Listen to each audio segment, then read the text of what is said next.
Eren is the antithesis of a seinen protagonist. We see a main character that, on surface, seemingly went through a drastic change from the beginning of the story all the way to the end. But the real twist with his character is that throughout the entire story, he never changed. Even with the rumbling, deep inside, Eren was still a kid. Still with the same teenage angst and entitlement, only with all the powers more than he knew how to use. Throughout the early seasons, Eren was the kid with a temper tantrum who everyone went to rescue. And towards the story's conclusion, he was still a genocidal manchild with a temper tantrum, who everyone went to rescue, except for Jean.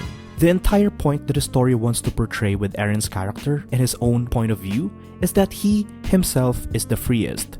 He was so free that he became a slave to freedom. This, excuse my French, is bullshit. Eren is the least free character in the narrative. You have to understand that this character is established to be stupid and rash and naive and stupid.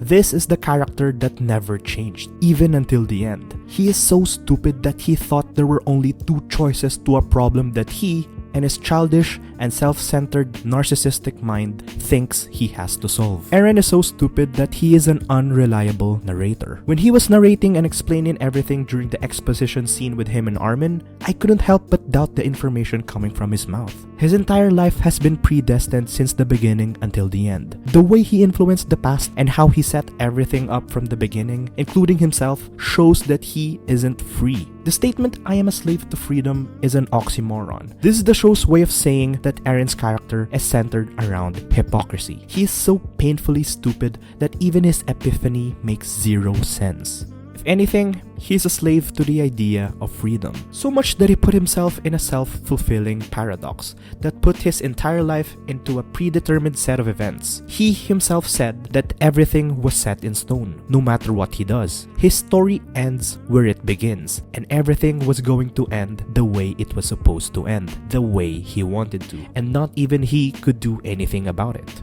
His entire fate was written before it even started, and he himself was the author. He was never free.